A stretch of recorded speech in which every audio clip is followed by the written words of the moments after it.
সকাল থেকে রাজধানীর পশুর হাটে ক্রেতা সমাগম থাকলেও বিকেলেই পাল্টে গেছে সেই চিত্র। পশু না থাকে অনেকটাই ফাঁকা হাটগুলো, নেই ক্রেতাদের ভিড়। হাটের আরো খবর জানাবেন সহকর্মী ডলার মেহেদি আছেন উত্তরা দিয়াবাড়ি, এবং চট্টগ্রাম থেকে জানবো প্রণবেশ চক্রবর্তীর কাছ থেকে সেখানকার হাটের খবর। প্রথমে যাব ডলারের কাছে। ডলার, আপনি যে হাটে আছেন সেখানকার সবশেষ পরিস্থিতি কেমন দেখছেন? কেমন চলছে কেনা বেচা? হঠাৎ করেই কেন গরু ছাগল কমে গেল? কি বলছেন ক্রেতা বিক্রেতারা?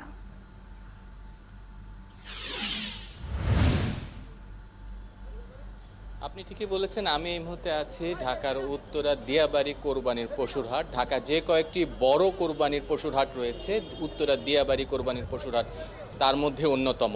তো এখানকার যে ইজারাদাররা আছে তারা আমাকে যেটি জানিয়েছেন যে 10 তারিখ থেকে বসা এই হাটে প্রায় 50,000-এরও বেশি কিন্তু কোরবানির পশু উঠেছে। এখানে সব রকম আকার এবং ওজনের গরু আছে এবং ছাগলও ছিল। তো এই মুহূর্তে কিন্তু এই হাটটি পুরোপুরি ফাঁকা, অর্থাৎ প্রায় 96 থেকে 97% কিন্তু বিক্রি হয়ে গেছে। কিছু খালি আছে, সে জায়গাগুলোতে হয়তো নতুন যারা গরু আসছে, ঢাকায় ঢুকছে অথবা অন্যান্য হাটে বিক্রি হয়নি সেই গরুগুলো কিন্তু এখানে আনছে। সেই গরুগুলো কিন্তু এখন এইভাবে দাঁড়িয়ে আছে।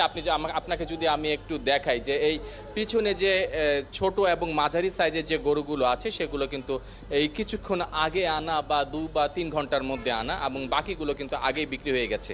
এইখানকার যে যারা বিক্রেতা আছে তারা বলছে যে শনিবার সন্ধ্যা থেকে রাত 12টার মধ্যেই আসলে এই হাটের প্রায় 90 থেকে 95% গরু বিক্রি হয়ে গেছে। তবে ছোট এবং মাঝারি সাইজের গরু ভালো বিক্রি হলেও কিন্তু বড় সাইজের যে গরুগুলো আছে, অর্থাৎ যেগুলোর ওজন 10 মনের অধিক, যে গরুগুলো অর্থাৎ দাম 3 থেকে 4 লাখের অধিক, সেই গরুগুলো কিন্তু এখনো কিছু বাকি আছে, অল্প সংখ্যক। তারা এখনো বিক্রি করতে পারেনি। অনেকে দাম বলেছে, আবার অনেকে দাম পছন্দ হয়নি সেজন্য বিক্রি করেনি। তবে ছোট এবং মাঝারি সাইজের গরুগুলো কিন্তু একদম দেদারসে বিক্রি হয়েছে। ছোট সাইজের যে গরুগুলো আছে সেগুলো কিন্তু আপনি জানেন যে 60,000 থেকে 1 লাখের মধ্যে কিন্তু গরুগুলো বিক্রি হয়েছে। আর মাঝারি সাইজের যে গরুগুলো 1 লাখ থেকে 1,70,80, অর্থাৎ এই দামের মধ্যে কিন্তু এই দুই সাইজের যে আকার এবং ওজনের গরুগুলো সবচেয়ে বেশি বিক্রি হয়েছে। তো এখন আমি এছাড়াও আমি কিন্তু গাবতলী হাটে গিয়েছি, তেজগাঁও কোরবানির পশুর হাটে গিয়েছি, এবং মেরাদিও একই অবস্থা সব জায়গায়। ডলার, অনেক ধন্যবাদ। আমরা চট্টগ্রামের খবর জানবো, সেখানে আছেন সহকর্মী প্রণবেশ চক্রবর্তী। প্রণবেশ, শেষ সময়ে চট্টগ্রামে পশুর দাম কিরকম উঠেছে? কোন ধরনের গরুর বিক্রি সবচেয়ে বেশি হচ্ছে এখানে, এবং ক্রেতাদের কোনো ধরনের কোনো অভিযোগ আপনি জানতে পেরেছেন কিনা?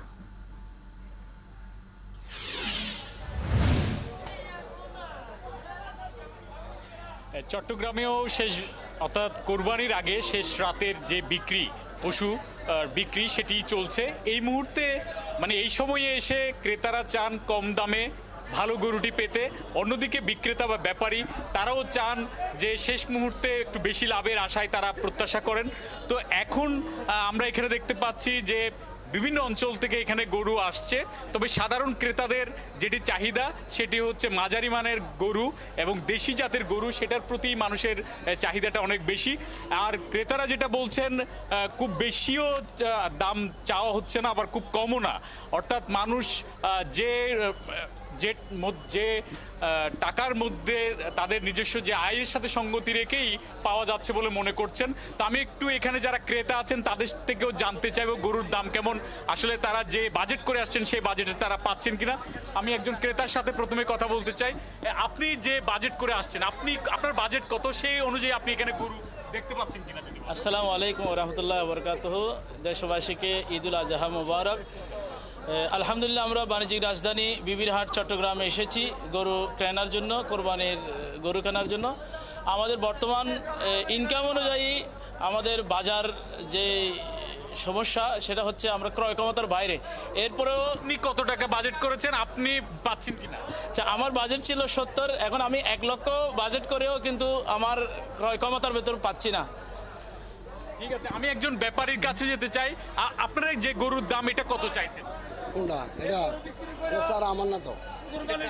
আপনি যদি বলেন যে গরু এটা, আপনি কয়টা গরু আনছেন, কয়টা বিক্রি করতে? এই দেখছেন ভাই, এই পর্যন্ত 67টা গরু আনছি। এই গরুটা কত লাখ আপনি দেখেন, এখন বেচলাম 1,80,000 টাকা। টাকা কার থেকে আনবো? বাড়ির থেকে জায়গা জমি বিক্রি করে নিয়ে আসবো নাকি? আপনারা বলেন, আপনারা বিবেকের মতো প্রশ্ন করুন। চট্টগ্রামবাসীর কাছে আমরা আসলাম খুব কষ্ট করে, খুব আশা নিয়ে, কিন্তু আমাদের আশা পূর্ণ হয় নাই। কয়টা বিক্রি করলেন এ পর্যন্ত? 56,000 মধ্যে 52টা বিক্রি করছি, আরো 5টা নিয়ে আসে এখানে। তো এখানে আসলে ক্রেতারা মনে করছেন তারা তাদের যে ক্রয় ক্ষমতা সেই অনুযায়ী পাচ্ছে না, আবার বিক্রেতারা বলছেন তারা যেটা প্রত্যাশা করছেন সেই অনুযায়ী সেই তারা অনুযায়ী বিক্রি পাচ্ছে করতে না। পারছে না। অনেক ধন্যবাদ প্রণবেশ আপনাকে আমাদের সাথে যুক্ত হবার জন্য। দর্শক, ঢাকা এবং চট্টগ্রামের পশুর হাটের খবর জানাচ্ছিলেন সহকর্মী প্রণবেশ চক্রবর্তী এবং ডলার মেহেদী।